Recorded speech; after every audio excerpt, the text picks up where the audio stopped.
बोले सियावर रामचंद्र भगवान की, गोपाल कृष्ण भगवान की, सच्चिदानंद भगवान की, यज्ञ भगवान की, वेद भगवान की, गौ माता की, भारत माता की, अपने अपने माता पिता व गुरुजनों की, धर्म की, अधर्म का नाश हो, प्राणियों में सद्भाव, विश्व का कल्याण, अखंड भारत की गौ हत्या बंद हो। नमः पार्वती पतये, हर हर महादेव।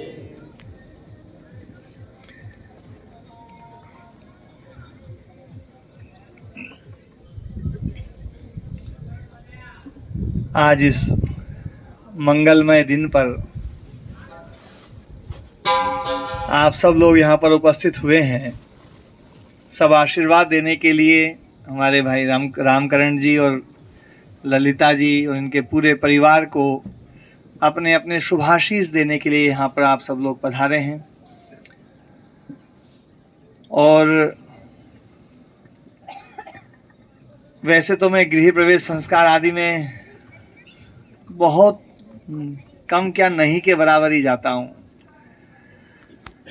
इनका विशेष आग्रह था, क्योंकि मैं पहले यहाँ पर आया हुआ था, इनके भाव को मैंने देखा था, तो आज मैं यहाँ पर आया हूँ। घर का नाम भी बहुत अच्छा रखा है, ललिता राम गृह है ना, जो है ललिता राम आवास, एक कुटिया जो है, और उस नाम में दोनों पति का नाम भी और पत्नी का नाम भी। पर हमारे यहाँ एक परंपरा है कि जो स्त्री का नाम है, माँ का नाम है, वो पहले होता है। सीताराम, सीताराम बोलते ना? हाँ, राम सीता नहीं बोलेंगे, सीताराम। सीताराम राधे। तो ललिता राम जो है नाम भी बड़ा मिला जुला अच्छा सा नाम है। और राम तो वैसे ही लालित्यपूर्ण होता है, कमनीय होता है। और जिस घर में राम का भाव भी हो और घर भी बड़ा सुंदर हो, तो वो घर वास्तव में ललिता राम ही हो जाता है।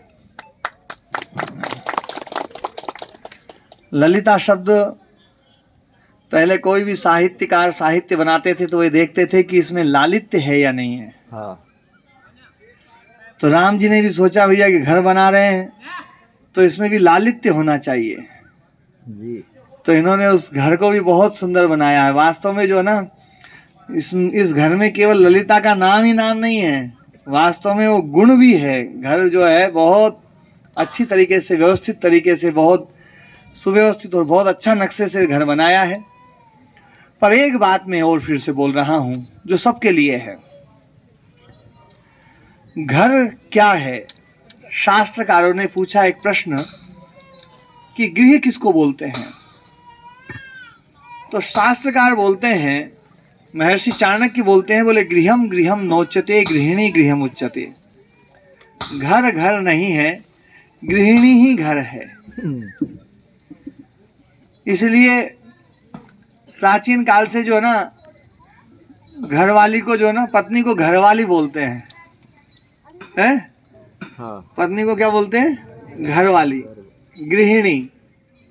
पति को ग्रहण नहीं बोलते हैं, वो है गृहिणी।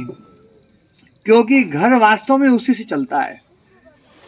केवल ईंट पत्थरों का मकान घर नहीं होता है, सीमेंट का ढांचा घर नहीं होता है। आप लोगों ने देखा होगा कई बार घर बहुत अच्छा होता है, लेकिन है ना, पति पत्नी में जो है ना मतभेद हो जाए तो बोले भैया उसका तो घर टूट गया। घर तो बिल्कुल बढ़िया है, पर घर टूटा कैसे? घर टूटा है संबंधों के कारण से। जिस घर में पत्नी दुखी है, जिस घर में पत्नी का व्यवहार सही नहीं है, वो घर नरक जैसा है। और जिस घर में पत्नी प्रसन्न है, नारी शक्ति प्रसन्न है, यत्र नार्यस्तु पूज्यन्ते रमन्ते तत्र देवता। ये कहा जाता है कि जहां नारी प्रसन्न है, वहां तो वास्तव में स्वर्ग है। तो नारी को इतना महत्व क्यों दिया गया? ये महत्व पुरुष के लिए भी हो सकता था, लेकिन पुरुष को यह महत्व नहीं दिया गया। कई बार ये कहते हैं लोग, बोले कि पहले वाला जो समाज था वो पुरुष प्रधान समाज था। ऐसा नहीं है। हमारा समाज पुरुष प्रधान भी और स्त्री प्रधान भी, सबकी अपनी अपनी जगह पर वो है। आजकल ये जो है ज़्यादा उपदेश दिया जाता है नारियों को, बोले भैया तुम जो है ना, तुम आगे बढ़ो, तुम आगे बढ़ो, तुम पीछे मत रहो, तुम पुरुष से कम नहीं हो। ये जो उपदेश दिया जाता है ये बहुत भटकाव वाले उपदेश हैं, हमारे समाज को तोड़ने वाले उपदेश हैं। समाज के लिए आप सब लोग एक बात सोचिए, आप अपने माता पिता का ख्याल रख, है ना, ध्यान रखते हुए अपने माता पिता, अपने दादा दादी, अपने नाना नानी, उनका विचार करते हुए जरा एक बार बात सोचिए कि घर में किसकी चलनी चाहिए? माँ की या पिता की, दादा की या दादी की, नाना की या नानी की, किसकी चलनी चाहिए? है? पिताजी की चलनी चाहिए। और यदि हम ये सोचें कि पिताजी की चले तो भी गलत। पहले का जो समाज था, आज से 30 साल पहले की मैं घटना सुना रहा हूं, 30 साल पहले तक के समाज की घटना आप सबको याद होगी। 30 साल पहले का हमारा समाज कैसा था कि यदि कोई व्यक्ति दारू पी करके घर में आ जाए तो उसको घर में घुसने नहीं दिया जाता था। बात गलत तो नहीं बोल रहा हूं मैं? यदि किसी को अंडा खाना है, मांस खाना है, उस आदमी की हिम्मत नहीं पड़ेगी कि घर में ले आए वो मांस। किसकी चलती थी घर में? घर में यदि कोई पुरुष जो है वो सोच रहा है कि मैं मांस ले आऊं घर में या शराब ले आऊं, तो घर में शराब लाने की अनुमति नहीं होती थी। इतनी शक्ति हमारे देश में मातृशक्ति की होती थी। माताओं बहनों की ये पावर होती थी कि घर में कोई भी अनैतिक काम नहीं होगा। तो केवल यूं नहीं है कि केवल पहले पुरुष की चलती हो, हमारे देश में पुरुष के साथ साथ मातृशक्ति की भी चलती थी। दोनों की चलनी चाहिए। ये तो दो पहिए हैं भैया, मोटरसाइकिल में कौन सा पहिया चलना चाहिए बताओ? है? दोनों ही चलने चाहिए ना। ऐसे ही घर गृहस्थी में दोनों की चलनी चाहिए। हाँ, कोई यूं सोचो भैया मैं तो इससे आगे रहूं, मैं इससे पीछे रहूं, मैं इसको आगे निकालूं, मैं इसको, तो फिर तो भैया मोटरसाइकिल काम की नहीं रहेगी, वो तो गिरेगी। अपनी अपनी जगह पर सब चाहिए। लेकिन एक बात ध्यान रखना, घर के निर्माण में, संतान के निर्माण में जो भूमिका हमारे पूर्वजों ने मातृशक्ति के हाथों में सौंपी है वो पुरुषों के हाथ में नहीं दी। संतान का निर्माण करना किसके किसके जिम्मे लगाया? माँ के हाथ में। और माँ को कहते हैं माता। क्या बोलते हैं? और माता के आगे निर उपसर्ग लगा दे तो क्या बन जाएगा? निर्माता। निर्माता मतलब बनाने वाला, निर्माण करने वाला। निर उपसर्ग लग गया। वास्तव में माता शब्द का अर्थ ही होता है निर्माता। माता को हम माता इसलिए बोलते हैं क्योंकि वो निर्माण करने वाली है, वो बनाने वाली है, वो सृजन करने वाली है। उसका काम है सृजन करने का। हम देखते हैं जीव जंतुओं में सृजन का काम बहुत थोड़े समय तक का होता है। भैया बच्चा पैदा कर दिया, उसके बाद में थोड़े समय तक, जब तक वो भोजन वोजन नहीं कर पाए तब तक पाल दिया, बात खत्म। लेकिन मनुष्यों में हम देखते हैं कि मनुष्य में केवल पैदा करने से ही जो है माता पिता का काम पूरा नहीं होता है। उस संतान को योग्य संस्कार देने पड़ते हैं, तब जाकर के माँ का पूरा रोल होता है, पिता का पूरा रोल होता है। और संस्कार देने के काम में, बालक के निर्माण के काम में माँ का रोल सबसे ज्यादा है। और पुरुष जो है वो माँ के सहयोगी के रूप में है। जब माँ निर्माण करती है एक बालक का, तो निर्माण के समय में जो भी चीज की आवश्यकता है, भैया कपड़े चाहिए तो वो पुरुष व्यवस्था करेगा, मकान चाहिए वो पुरुष व्यवस्था करेगा, भोजन की व्यवस्था चाहिए वो पुरुष व्यवस्था करेगा। सारे सामान की व्यवस्था करने की जिम्मेदारी पुरुष की है। पुरुष केवल सहयोगी है, निर्माण का काम तो माँ का है। और जिस घर में माँ सही हो, वास्तव में वो घर घर है। और जिस घर में मातृशक्ति गड़बड़ हो गई है वो घर तो नरक है। इसलिए आज जो है हम सब लोग यहाँ बैठे हुए हैं, कभी भी ये मत सोचो कि घर में मेरी ज्यादा चले। क्योंकि आजकल क्या है, जैसे जहां मैं देखता हूं आजकल राजनीति बड़ी खतरनाक होती जा रही है। जहां महिलाओं की सभी ये सभाएं हैं, सारे राजनेता एक बात में कहेंगे, बोले भैया नारी शक्ति को आगे बढ़ाएंगे, हम ये करेंगे वो करेंगे, नारी शक्ति को आगे बढ़ाएंगे, नारियों को ये आरक्षण देंगे, उसको वो देंगे, यूं करेंगे वो करेंगे। मैं कहता हूं देखो, सबको सम्मान मिलना चाहिए, लेकिन नारी और पुरुष में भेदभाव मत करो। और जो ये सोचते हैं कि घर में तो नारी की चलनी चाहिए, नारी की चलनी चाहिए, जो आजकल एक भाव सिखाया जा रहा है, यहाँ जितनी माताएं बहनें बैठी है ना, आप सबसे पूछता हूं कि घर में बेटे की चलनी चाहिए, बहू की चलनी चाहिए? बताओ जी। बेटे की चलनी चाहिए। जब बेटे की चलनी चाहिए, तुम लोग नियम बनाओ, तो वही नियम जो है ना आपके सास ससुर के ऊपर भी लगाओ। भैया सास ससुर भी यही सोचते होंगे कि घर में बेटे की चलनी चाहिए, बहू को अनुगामिनी बनना चाहिए। हम क्या है, हर जगह पर नियम अलग अलग चलाते हैं। मेरी बेटी जब ससुराल में जाए तो घर में, उसके घर में तो बेटी की चले, और मेरे घर में बेटे की चले। और आपका समधी ये सोचता है कि भैया उसके घर में तो मेरी बेटी की चले। बताओ झगड़ा होगा कि नहीं होगा? झगड़ा होगा। पहले समाज में एक व्यवस्था चला करती थी कि घर में यदि कोई किसी प्रकार की बात हो गई तो पत्नी को पति का प्रिय बन करके, उसका अनुगामिनी बन करके रहना चाहिए, पति की इच्छाओं का ध्यान रखते हुए। और पति का भी कर्तव्य है कि पत्नी का भी पूरा ध्यान, उसकी इच्छाओं का ध्यान रखते हुए उसको हमेशा प्रसन्न रखना चाहिए। उसकी एक एक बात, जो भी बात है उसका ध्यान रखे। पति और पत्नी आपस में बहुत प्रेम से रहें। ये चीज़ झगड़े की नहीं होती है, ये झगड़ा का मामला ही नहीं है। यहाँ तो पति पत्नी दो अलग अलग सत्ताएं नहीं हैं, पति और पत्नी दोनों मिलकर के एक सत्ता हो जाती है। जैसे दूध और पानी मिलकर के एक हो जाता है, वैसे ही पति और पत्नी मिलकर के एक सत्ता हो जाए। जिस घर में ये एक बन करके रहेंगे, वास्तव में वो घर स्वर्ग है। और जहाँ पर ये एक और एक जो है ना, दो बन करके अलग अलग रहेंगे, एक है ना साउथ पोल और एक नॉर्थ पोल, एक जो है ना करंट का तार और एक वो, तो मामला गड़बड़ हो जाएगा। दोनों मिल करके प्रेम से रहें, एक बन करके रहें। इसलिए तो कहा जाता है ना अर्धांगिनी। अर्धांगिनी मतलब आधी वो और आधी तुम, है ना। आधा पति और आधी तुम मिलकर के क्या हो गए? एक। अलग अलग नहीं, दोनों मिलकर के एक हो जाएं, सममना हो जाए, एक ही मन हो, एक जैसा विचार हो, एक जैसा मन हो, एक जैसा पूरी योजनाएं हो, तो फिर गृहस्थ जीवन भी वास्तव में बहुत श्रेष्ठ जीवन है। मुझसे लोग कहते हैं, बोले गुरुजी आप गृहस्थी नहीं बने, गृहस्थियों को ज्ञान देते हो, तो गृहस्थी जो है ना बने तो आदमी कैसा बने? एक आदमी मेरे पास आया था, बोले जी गुरुजी गृहस्थी बनना चाहिए, सन्यासी बनना चाहिए? तो मैंने कहा मन भैया देखो, ये एक प्रश्न लेकर के एक साधु के पास में कोई व्यक्ति गया। उस साधु ने कहा, बोले भैया तू गृहस्थी या साधु तो बाद में बनना, पर मेरे साथ एक बार चल। तो साधु महात्मा उस व्यक्ति को लेकर के गए। तो एक गांव में एक गृहस्थी था, टेलर, दर्जी बोलते ना, दर्जी कपड़े सिलता था। तो साधु महात्मा ने कहा, बोले चुपचाप चलना है, बागड़ के बाहर से देखना है, उसको पता नहीं चलना चाहिए अपन आए हैं, और चुपचाप देखते रहना उसके घर में क्या हो रहा है।